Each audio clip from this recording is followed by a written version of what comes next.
السلام علیکم ورحمۃ اللہ وبرکاتہ۔ میرا شمار بھی دنیا کی ان بدقسمت لڑکیوں میں ہوتا تھا جن کے والدین بچپن میں ہی وفات پا جاتے اور پھر ان کی اولاد غیروں کے در پر ٹھوکریں کھانے پر مجبور ہو جاتی ہے۔ بالکل اسی طرح یتیم ہونے کے بعد میں بھی اپنی چچی کے رحم و کرم پر رہنے پر مجبور۔ میرے چاچو بھی اگرچہ زیادہ مہربان نہیں تھے، لیکن کبھی کبھی وہ میرا تھوڑا بہت خیال کر لیا کرتے تھے، اور وہ بھی اپنی بیٹیوں کو ہمیشہ مجھ پر ترجیح دیتے تھے، یعنی مجھے اپنی بیٹی نہیں سمجھتے تھے یا بیٹیوں جیسی شفقت نہیں برتتے تھے۔ مگر چونکہ ان کی زندگی زیادہ طویل نہ تھی، اس لیے وہ بھی قضائے الہی سے جا ملے، اور ان کے دنیا سے جانے کی دیر تھی کہ چچی نے اپنا اصل رنگ دکھانا شروع کر دیا۔ مہربان تو وہ پہلے بھی میرے ساتھ بہت کم تھی، لیکن جو ذرا سا لحاظ چاچو کی وجہ سے کر لیا کرتی تھیں وہ بھی ختم ہو گیا، اور پھر انہوں نے مجھ پر ظلم کے پہاڑ تو ڈالے۔ گھر کی ملازمہ کو نکال کر تمام گھر کی ذمہ داری میرے ناتواں کندھوں پر ڈال دی۔ حالانکہ اس وقت میری عمر بمشکل 18 سال تھی۔ میں بے بس تھی، نہ چاہتے ہوئے بھی جیسا وہ کہتی ویسا ہی کرنا پڑتا تھا، کیونکہ میں یتیم اور بالکل بے سہارا تھی۔ انہی دنوں چچی کا 28 سالہ بیٹا مجھ پر فرفتہ ہو گیا، مگر یہ بات چچی کے لیے کسی اذیت سے کم نہیں تھی کہ وہ لڑکی جن سے وہ بچپن سے ہی نفرت کرتی آئی تھی وہی ان کے جگر کے ٹکڑے کی دلہن بن جائے۔ اپنے بیٹے کے لیے انہوں نے بڑے بڑے خواب دیکھ رکھے تھے۔ وہ چاہتی تھیں کہ کوئی ڈاکٹر بہو آئے، کسی اونچے خاندان کی لڑکی ان کے گھر کی زینت بنے، اور میں ایک غریب یتیم لڑکی تھی جس کے پاس جہیز کے نام پر دینے کے لیے کچھ بھی نہیں تھا۔ میرے پاس اگر کوئی خوبی تھی تو صرف میرا حسن تھا، واقعی غیر معمولی حسین، اتنی کہ جب کبھی آئینے میں اپنا عکس دیکھتی تو خود ہی حیران ہو جاتی کہ کیا واقعی یہ میں ہوں، یہ میرا چہرہ ہے، یہ آنکھیں، یہ ہونٹ میرے ہیں۔ میں کئی بار اپنے چہرے پر ہاتھ رکھ کر اپنے حسن کو تکتی رہتی، مگر وہ سارا حسن کچن کی گرمی اور گھر کے کاموں کی نظر ہو گیا۔ چچی کا بیٹا سکندر میرے حسن کا دیوانہ بن چکا تھا۔ اس نے کھلے لفظوں میں کہہ دیا تھا کہ شادی کرے گا تو صرف مجھ سے، ورنہ کسی سے نہیں۔ تبھی چچی نے یہ الزام میرے سر پر ڈال دیا کہ میں نے ان کے بیٹے کو اپنے جال میں پھنسایا۔ 2 سال تک وہ ہر دن مجھے تانے دیتی رہی، اور میں ہر وقت ڈری سہمی رہتی، بس دعا کرتی کہ کاش جلد میری شادی ہو جائے تاکہ میں اس عذاب سے نکل سکوں۔ میں کسی صورت چچی کے بیٹے سے شادی نہیں کرنا چاہتی تھی، کیونکہ اس کا مطلب تھا کہ ایک بار پھر اسی جہنم میں زندگی گزارنا جس سے میں کسی بھی قیمت پر بچنا چاہتی تھی۔ میں تو اس گھر کو ہمیشہ کے لیے چھوڑ کر جانا چاہتی تھی اور کبھی پلٹ کر واپس نہیں آنا چاہتی تھی۔ اسی دوران میرے لیے ایک رشتہ آیا اور چچی نے فوراً ہاں کر دی۔ یوں چٹ منگنی اور پٹ بیاہ ہو گیا۔ ان لوگوں نے جہیز کے نام پر 1 روپیہ بھی نہیں مانگا، بلکہ شادی کے کپڑے بھی وہ خود بنوا کر لائے۔ میں دل ہی دل میں بہت خوش ہوئی کہ مجھے اتنا اچھا سسرال نصیب ہو رہا ہے جہاں کوئی ڈیمانڈ نہیں ہے۔ مگر میری یہ خوشی زیادہ دیر قائم نہ رہ سکی، کیونکہ شادی کی پہلی رات ہی ایک ایسی حقیقت میرے سامنے آ گئی جس نے میری روح کو ہلا کر رکھ دیا تھا، اور مجھے یوں لگ رہا تھا جیسے میرے سر پر آسمان ہی ٹوٹ پڑا ہو۔ میں دلہن کے روپ میں سجی سنوری بیٹھی ہوئی تھی اور اپنے شوہر توصیف کا انتظار کر رہی تھی۔ توصیف جب کمرے میں داخل ہوا تو میرا چہرہ جھکا ہوا، وہ میرے قریب آ کر بیٹھ گئے، لیکن مجھے نہ جانے کیوں دل ہی دل میں کسی بڑی انہونی کا احساس ہو رہا تھا۔ انہوں نے اچانک مجھ سے سوال پوچھا، تم دیکھنے میں کیسی ہو؟ میں نے حیرت سے ان کی طرف دیکھا اور کہا، آپ خود گھونگھٹ پلٹ کر دیکھ لیں کہ میں کیسی ہوں۔ یہ سنتے ہی ان کا زوردار قہقہہ بلند ہوا، جسے سن کر میرا دل اور بھی ڈوبنے لگا، کیونکہ مجھے ان کے یوں ہنسنے کی کوئی وجہ سمجھ نہیں آ رہی تھی کہ وہ کیوں ہنس رہے ہیں اور کیوں میرا گھونگھٹ پلٹ کر دیکھنے سے گریز کر رہے ہیں۔ میں نے خود ہی گھونگھٹ پلٹ دیا اور ان کی طرف دیکھا، لیکن وہ سامنے دیکھ رہے تھے۔ میری طرف نظر اٹھا کر دیکھنا بھی انہوں نے گوارا نہیں کیا تھا۔ میرا دل جیسے کسی بھاری بوجھ تلے دب گیا تھا۔ میں نے سہمی ہوئی آواز میں کہا، کیا آپ مجھ سے ناراض ہیں یا آپ اس شادی سے خوش نہیں ہیں؟ کیا آپ مجھے دیکھ ہی نہیں رہے؟ لیکن وہ پھر سے ہنسنے لگے۔ ان کے رویے میں کچھ ایسا عجیب پن تھا جسے میں سمجھنے سے بالکل قاصر تھی۔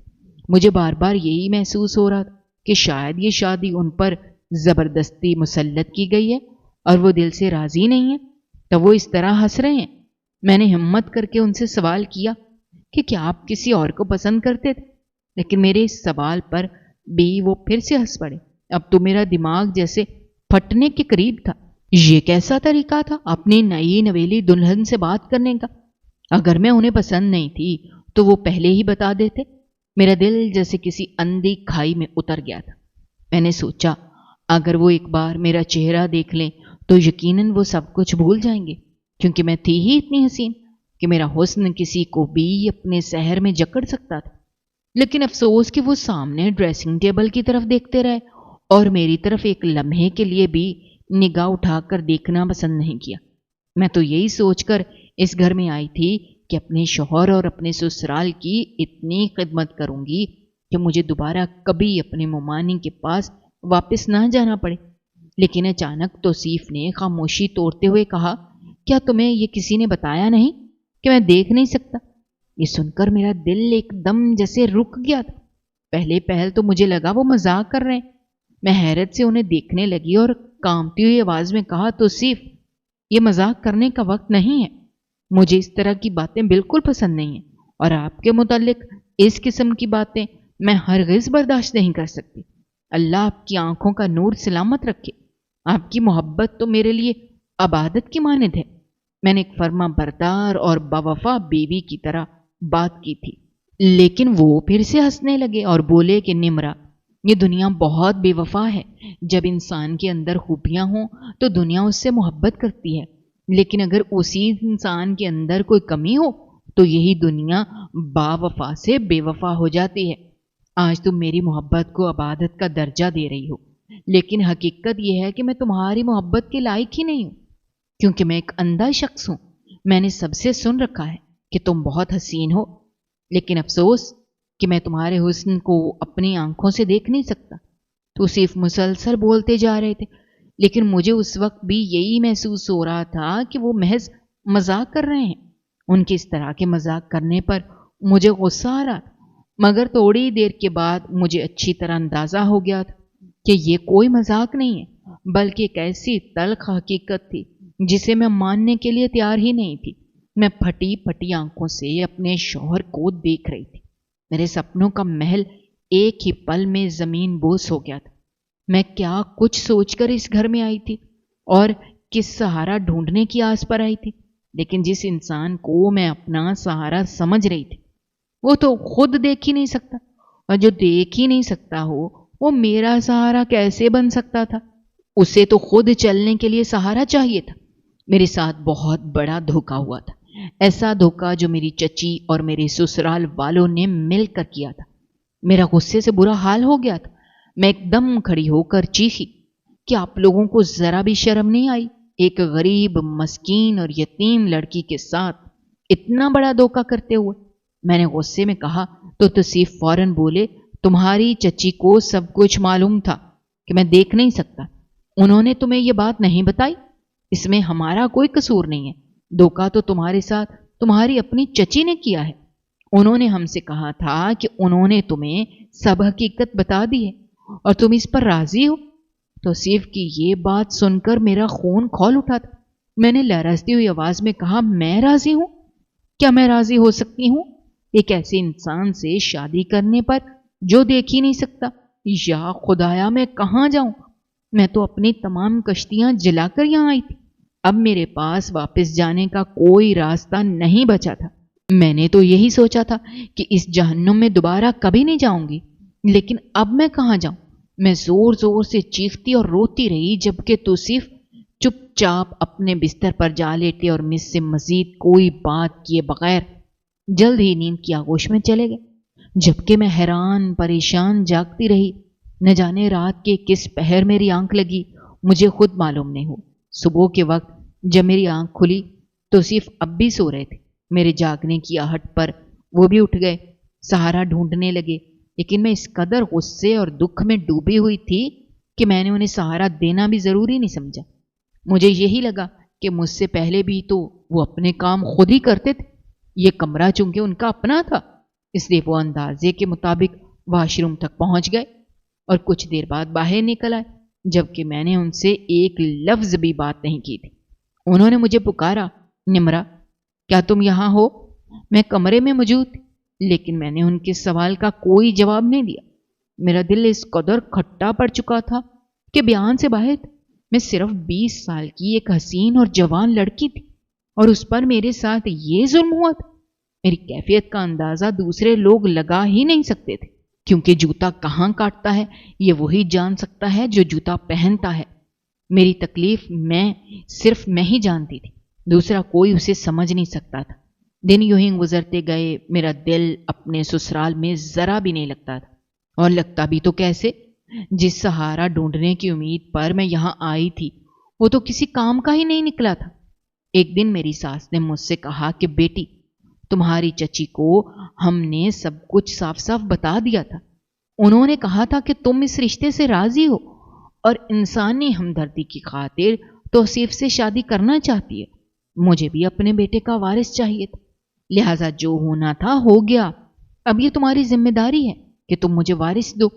اپنی ساس کی یہ بات سننے کے بعد مجھے یہ احساس ہو گیا تھا کہ میرے سسرال والوں کا کوئی قصور نہیں تھا، وہ تو سب حقیقت سے آگاہ تھے۔ اصل دھوکہ تو مجھے میری اپنی چچی نے دیا تھا، جنہوں نے مجھے اندھیرے میں رکھا۔ میں نے غصے میں اپنی ساس کو کہا، پھر آپ کو اپنے اندھے بیٹے کی شادی کرنے کی کیا ضرورت؟ سنتے ہی میری ساس برا مان گئی اور مجھے جواب دیا تو مجھے بھی شدید غصہ آ گیا، اور میرے منہ سے نکل گیا کہ اندھے کو اندھا نہ کہوں تو اور کیا کہوں۔ میں ایسی پتھر دل اور بے حس لڑکی کبھی نہیں تھی، لیکن میرے حالات اور واقعات نے مجھے ایسا بنا دیا تھا۔ پہلے میری چچی کے ظالمانہ رویے نے مجھے سخت اور پتھر دل کر دیا تھا، اور اب شادی کے بعد ملنے والے اس دھوکے نے مجھے اور بھی بے حس بنا دیا۔ اب دوسروں کے جذبات اور احساسات کی مجھے کوئی پرواہ نہیں تھی، کیونکہ میرے اپنے جذبات اور خواب چکنا چور ہو چکے۔ میں ٹوٹ کر بکھر گئی تھی، اور میری سمجھ میں نہیں آ رہا تھا کہ میں کیا کروں۔ پھر بھی میں نے بہت کوشش کی کہ دل لگ جائے، لیکن میرا دل لگتا ہی نہیں تھا۔ میں چاہتی تھی کہ میرے حسن کو سراہا جائے، میری تعریف کی جائے اور مجھے میرا حق ملے، مگر حقیقت یہ تھی کہ میں ہر وقت روتی رہتی تھی۔ میری سسکیاں بند کمرے کی خاموشی میں گونجتی تھی۔ توصیف ان سسکیوں کو سنتے تھے اور مجھے چپ کروانے کی کوشش کرتے تھے، لیکن مجھے نہ جانے کیوں ان کا وجود ہی اپنے سامنے برداشت نہیں ہو رہا تھا۔ مجھے ایسا لگ رہا تھا جیسے میری پوری شخصیت بکھر کر منفی ہو گئی ہے۔ اسی دوران ایک دن توصیف نے کہا وہ شہر سے کہیں دور جا رہے ہیں، واپسی پر انہیں دیر ہو جائے گی۔ وہ ہمیشہ ڈرائیور کے ساتھ ہی جاتے تھے اور ڈرائیور کے ساتھ ہی واپس آتے تھے۔ اس دن بھی وہ چلے گئے تو میں نے جیسے سکون کا سانس لیا۔ میرا دل اس قدر بوجھل تھا کہ میں کسی قسم کے گھریلو کام میں ہاتھ بھی نہیں ڈالتی تھی، کیونکہ مجھے بہت غصہ تھا، اس لیے سارا کام نوکرانی ہی کیا کرتی تھی۔ یہاں پر ہر سہولت موجود تھی، مگر نہیں تھی تو صرف اور صرف میرے دل کی خوشی نہیں تھی۔ پھر ایک رات، آدھی رات کے وقت، پیاس کی شدت سے میری آنکھ کھلی اور میں اٹھی اور کچن میں جا کر پانی پینے لگی۔ اچانک پیچھے سے کسی نے میرے منہ پر اپنا ہاتھ رکھ دیا تاکہ میں چیخ نہ سکوں۔ میرے کان کے قریب ایک اجنبی سرگوشی کے انداز میں بولنے لگا، تم بہت خوبصورت ہو، میں جب سے تمہارے حسن کو دیکھ رہا ہوں تب سے تمہارا دیوانہ ہو گیا ہوں۔ آج تمہارا شوہر گھر پر نہیں ہے، حالانکہ وہ دیکھ نہیں سکتا، لیکن پھر بھی میں اس کی غیر موجودگی میں آیا ہوں تاکہ تم سے کھل کر اپنی محبت کا اظہار کر سکوں۔ میں نے گھبرا کر آنکھیں گھمائیں، دیکھا کہ اس نے نقاب پہنا ہوا تھا اور صرف اس کی آنکھیں نمایاں تھیں۔ وہ کہتا جا رہا تھا کہ میں تمہارے پڑوس میں رہتا ہوں اور روزانہ اپنے کمرے کی کھڑکی سے تمہیں بالکنی میں کھڑا دیکھتا ہوں، اور مجھے افسوس ہے کہ تم جیسی حسین لڑکی کی شادی ایک ایسے شخص کے ساتھ ہو گئی جو تمہارا حسن دیکھ ہی نہیں سکتا۔ میں حالات کی ماری ہوئی لڑکی تھی، اور جب کسی غیر کے منہ سے اپنے حسن کی تعریف سنی تو مجھے نہ جانے کیوں ایک عجیب سا سکون ملا۔ بجائے اس کے کہ میں اس کی باتوں پر غصہ کرتی، مجھے اس کی باتیں اچھی لگنے لگی، کیونکہ آخر ایسی باتیں ہی تو میں سننا چاہتی تھی جو میرے حسن کو سراہیں۔ میں نے اشارے سے اسے کہا کہ مجھے بولنے تو دو۔ اس نے میرے منہ سے ہاتھ ہٹا دیا۔ میں نے لرزتی آواز میں پوچھا کہ تم کون ہو؟ تو اس نے جواب دیا کہ میں تم سے محبت کرتا ہوں اور روزانہ تمہیں دیکھتا ہوں۔ میں نے اسے کہا کہ یہاں سے چلے جاؤ ورنہ میرا شوہر آ جائے گا۔ تو وہ بولا مجھے تمہارے شوہر کی پوری خبر ہے، وہ کل صبح ہی واپس آئے گا۔ مگر مجھے اپنی ساس کا بھی خوف تھا، اس لیے اس رات تو میں نے بڑی مشکل سے اسے بھگا دیا، لیکن اس کے بعد جب بھی توصیف کام سے کہیں جاتے تو وہ آ جاتا۔ نہ جانے اس نے کون سا چور دروازہ بنا رکھا تھا۔ پہلے تو وہ کچن میں آتا تھا اور پھر میرے کمرے کی کھڑکی پھلانگ کر میرے کمرے میں آنا شروع ہو گیا تھا۔ وہ میرے سامنے بیٹھ کر باتیں کرتا اور میرے حسن کی تعریف کرتا تھا اور میں سنتی رہتی تھی اور دل ہی دل میں خوشی محسوس کرتی تھی، لیکن وہ ہمیشہ نقاب کیے رکھتا تھا۔ میں نے اسے کئی بار کہا تھا کہ نقاب ہٹا کر مجھے اپنا چہرہ دکھاؤ، مگر وہ ہر بار یہی کہتا تھا کہ وقت آنے پر دکھاؤں گا۔ اس کی آنکھیں بہت حسین تھیں اور ان آنکھوں سے اندازہ ہو رہا تھا کہ وہ ایک انتہائی خوبرو نوجوان ہے، مگر آنکھوں سے بھی زیادہ دل مو لینے والی اس کی باتیں تھیں، گویا وہ گفتار کا غازی تھا۔ مجھے اس کی محبت بھری باتوں کی اتنی عادت ہو گئی تھی کہ اب ان کے بغیر رہنا بھی مشکل لگنے لگا۔ وہ سارا دن فون پر بھی مجھ سے محبت بھرے جملے کہا کرتا تھا۔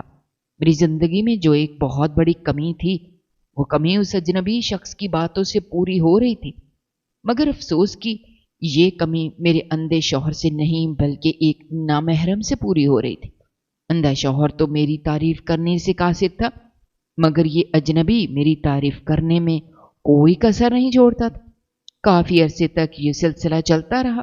وہ توصیف کی غیر موجودگی میں آتا رہتا تھا اور ہم دونوں باتیں کرتے رہتے تھے، مگر اس نے کبھی بھی کوئی غلط حرکت نہیں کی تھی۔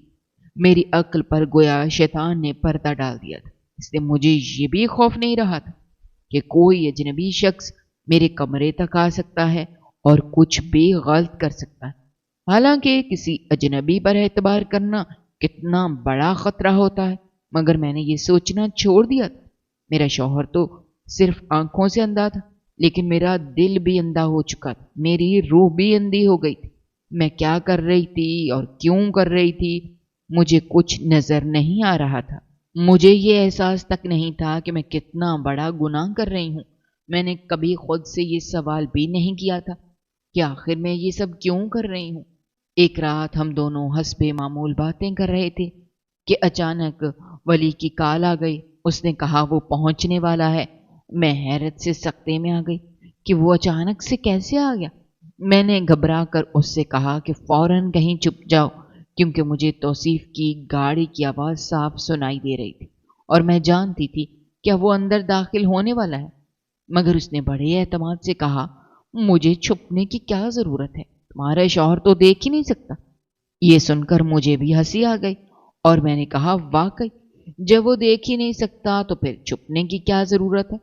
پھر اس نے کہا کہ اب میں جا رہا ہوں اور وہ اطمینان سے چلا گیا۔ تھوڑی دیر بعد توصیف کمرے میں داخل ہوئے۔ میں نے ان سے کوئی بات نہیں کی۔ انہوں نے حسب معمول سلام کیا اور میں نے جواب دے کر جلدی سے لیٹ گئی۔ میں نے لائٹ بند کی اور مطمئن ہو کر آنکھیں موند لی تاکہ نیند آ جائے، لیکن میں نے محسوس کیا کہ توصیف سوئے نہیں تھے، وہ ابھی تک بیٹھے ہوئے تھے۔ پھر اچانک انہوں نے خاموشی توڑتے ہوئے کہا نمرا تمہیں معلوم ہے کہ میرے والد بھی اندھے تھے اور میری ماں بے حد حسین تھی۔ خاندان والوں کے دباؤ میں آ کر میری ماں نے میرے والد سے شادی تو کر لی تھی، لیکن ان کے دل کے اندر ایک بہت بڑی ویرانی رہتی تھی۔ ہمیشہ سے انہیں ایک اندھے انسان کے ساتھ زندگی گزارنا بہت مشکل لگ رہا تھا۔ پھر جب میں پیدا ہوا تو والدہ نے اپنا دل کچھ عرصے کے لیے مجھ سے لگا لیا، لیکن وقت گزرنے کے ساتھ ساتھ ان کا دل مجھ سے بھی اٹھ گیا اور انہوں نے اپنا دل کسی اور میں لگا لیا۔ ابا کی غیر موجودگی میں روزانہ ایک اجنبی شخص ہمارے گھر آتا تھا اور میری ماں سے گھنٹوں باتیں کرتا رہتا تھا۔ میں سب کچھ سنتا رہتا تھا مگر کچھ کہتا نہیں تھا۔ جیسے ہی توصیف نے یہ الفاظ کہے میری جان جیسے نکلتی محسوس ہوئی۔ یہ تو بالکل میری ہی کہانی تھی جو میرے سامنے دہرائی جا رہی تھی۔ مجھے لگا کہ میری ساس کے ساتھ جو ظلم ہوا تھا وہی ظلم انہوں نے میرے ساتھ دہرا کر اپنی محرومیوں کا بدلہ لیا تھا۔ نہ جانے کیوں میرے دل نے یہی کہا کہ یہ سب میرے ساتھ اتفاق نہیں بلکہ انتقام ہے۔ توصیف مسلسل بولتے جا رہے تھے اور میں ہماتن گوش بنی ان کی باتیں سن رہی تھی، مگر حیرت کی بات یہ تھی کہ مجھے ان کی کسی بات سے کوئی خوف محسوس نہیں ہو رہا تھا۔ وہ بولے کہ میرا بچپن ختم ہو گیا تھا، اور پھر یہاں تک کہ میرا لڑکپن بھی آ گیا تھا، اور اس کے بعد جوانی بھی آ گئی تھی، مگر وہ شخص نہ جانے کہاں چلا گیا تھا۔ پھر صرف میں اور میری ماں ہی رہ گئے تھے، اور میری ماں نے دوسرا بچہ پیدا کرنے کی زحمت کبھی نہیں کی تھی۔ میرے والد اس دنیا سے رخصت ہو گئے تھے، اور ساری زندگی ان کو یہ پتہ نہ چل سکا تھا کہ ان کی غیر موجودگی میں کوئی اجنبی شخص ہمارے گھر آتا رہا تھا اور ان کی بیوی سے باتیں کرتا رہا تھا۔ پھر وقت گزرتا گیا اور میری ماں اتنی ڈھیٹ اور بے پرواہ ہو گئی تھی کہ انہیں والد کی موجودگی اور غیر موجودگی سے کوئی فرق بھی نہیں پڑتا تھا۔ وہ شخص میرے والد کے سامنے بھی ہمارے گھر آتا تھا، اور میری ماں اسے دوسرے کمرے میں لے جاتی تھی، اور وہاں ان کی باتوں کی آواز مجھے آتی رہتی تھی۔ اس عرصے میں مجھے یہ بھی معلوم ہو گیا تھا کہ وہ میری ماں کا کوئی کزن تھا جو ان سے بے حد محبت کرتا تھا اور ان کے ساتھ تعلق رکھتا تھا۔ مجھے اپنے والد کا بے پناہ دکھ ہوتا تھا، مگر میں نے انہیں کبھی کچھ نہیں بتایا تھا۔ تم جانتی ہو کہ میں پیدائشی اندھا نہیں تھا، بلکہ میں اپنے بچپن میں دیکھ سکتا تھا۔ میں اپنی ماں کی حرکات و سکنات بھی دیکھتا رہتا تھا۔ پھر آہستہ آہستہ میری آنکھوں سے بینائی جاتی رہی تھی، کیونکہ یہ اندھا پن میرے باپ کی طرف سے مجھے وراثت میں ملا تھا۔ جب میں لڑکپن کی عمر کو پہنچا تو میں بالکل ہی اندھا ہو چکا تھا۔ اس وقت مجھے خوشی بھی ہوتی تھی کہ اب میں یہ سب کچھ نہیں دیکھ سکتا کہ میری ماں کیا کچھ کرتی تھی، لیکن پھر مجھے احساس ہوا تھا کہ مجھے یہ سب نہیں کرنا چاہیے تھا۔ مجھے دوسروں کی خاطر اپنی زندگی کو برباد نہیں کرنا چاہیے تھا۔ اس لیے میں نے اپنا علاج شروع کیا تھا۔ اور نمرا، شادی کی رات جب میں نے تمہیں دیکھا تھا تو تمہارے حسن کو دیکھ کر میں حیران رہ گیا تھا۔ تو صرف یہ کہتے کہتے خاموش ہو گئے، اور ان کی یہ بات سن کر میرے 14 طبق روشن ہو گئے تھے۔ وہ تو اندھے تھے، پھر انہوں نے میرا حسن کیسے دیکھ لیا تھا؟ میں ایک جھٹکے سے اٹھ بیٹھی تھی اور اندھیرے میں ان کے وجود کو دیکھتی رہی تھی جو مجھے سائے کی طرح نظر آ رہا تھا۔ میں نے سوال کیا کہ آپ نے مجھے کیسے محسوس کیا؟ آپ تو دیکھ ہی نہیں سکتے تھے۔ مجھے اپنی آواز کسی اجنبی بھائی کی طرح محسوس ہو رہی تھی اور میرا دل ٹوٹ گیا تھا۔ یہ کیا کہہ رہے تھے وہ؟ کیا وہ واقعی دیکھ سکتے تھے یا پھر وہ میرے ساتھ کوئی مذاق کر رہے تھے؟ پھر وہ بولے کہ میں نے لڑکپن کے بعد اپنی آنکھوں کا علاج شروع کر دیا تھا۔ میرا مسئلہ زیادہ بڑا نہیں تھا، اور تھوڑے سے علاج اور آپریشن کے ذریعے میری بنائی واپس آ گئی تھی، اور پھر میں سب کچھ دیکھنے کے قابل ہو گیا تھا۔ اس وقت میری ماں نے میری شادی کا فیصلہ کر لیا۔ میں نے بھی خاموشی سے ان کا فیصلہ قبول کر لیا تھا۔ تمہاری تصویر مجھے میری ماں نے دکھائی تھی، کیونکہ وہ مجھے اب تک اندھا ہی سمجھتی تھی۔ میں نے ان سے کچھ بھی نہیں کہا تھا، کیونکہ میرا دل تو ان سے پہلے ہی اٹھ چکا تھا۔ اب جب ہماری شادی ہوئی تھی تو میں دیکھ سکتا تھا۔ میں نے تمہیں اپنی آنکھوں سے دیکھا تھا، لیکن میں یہ دیکھنا چاہتا تھا کہ تم کس طرح کی بیوی ثابت ہوتی ہو۔ کیا تم بے وفا ہو کر میرے اندھے پن کا ناجائز فائدہ اٹھاتی ہو، یا پھر میرا سہارا بنتی ہو؟ لیکن مجھے تمہارا رویہ دیکھ کر بے حد افسوس ہوا تھا، اور میں نے فیصلہ کر لیا تھا کہ میں تمہیں چھوڑ دوں گا۔ تمہارے سامنے اندھے پن کا ناٹک میں نے صرف 1 مہینے تک کیا تھا، اور اسی 1 مہینے کے اندر تم نے مجھے چھوڑ کر اپنا ایک عاشق بھی بنا لیا تھا۔ توصیف کی یہ بات سن کر میرے سر پر آسمان گر گیا تھا اور پیروں تلے سے زمین کھسک گئی تھی۔ نمرا، وہ نقاب پوش کوئی اور نہیں بلکہ میں ہی تھا۔ ان کی یہ بات سن کر مجھ پر غشی طاری ہونے لگی تھی۔ میرے ساتھ کیا ہو رہا تھا؟ مجھے سمجھ ہی نہیں آ رہا تھا کہ میں اپنی قسمت پر ماتم کیسے کروں۔ میں نے ہمت کی اور توصیف سے سوال کیا کہ آپ نے یہ سب میرے ساتھ کیوں کیا؟ توصیف خاموشی سے اٹھے، کمرے کی لائٹ آن کر دی، پھر وہی نقاب دراز سے نکالا اور اپنے چہرے پر پہن لیا۔ میں نے دیکھا کہ یہ تو وہی شخص تھا جو روزانہ مجھ سے ملنے آتا تھا۔ میں اپنے شوہر سے اس قدر نفرت میں مبتلا ہو گئی تھی کہ کبھی غور ہی نہیں کیا تھا کہ یہ آنکھیں، یہ چہرہ وہی تو میرے شوہر کا چہرہ تھا۔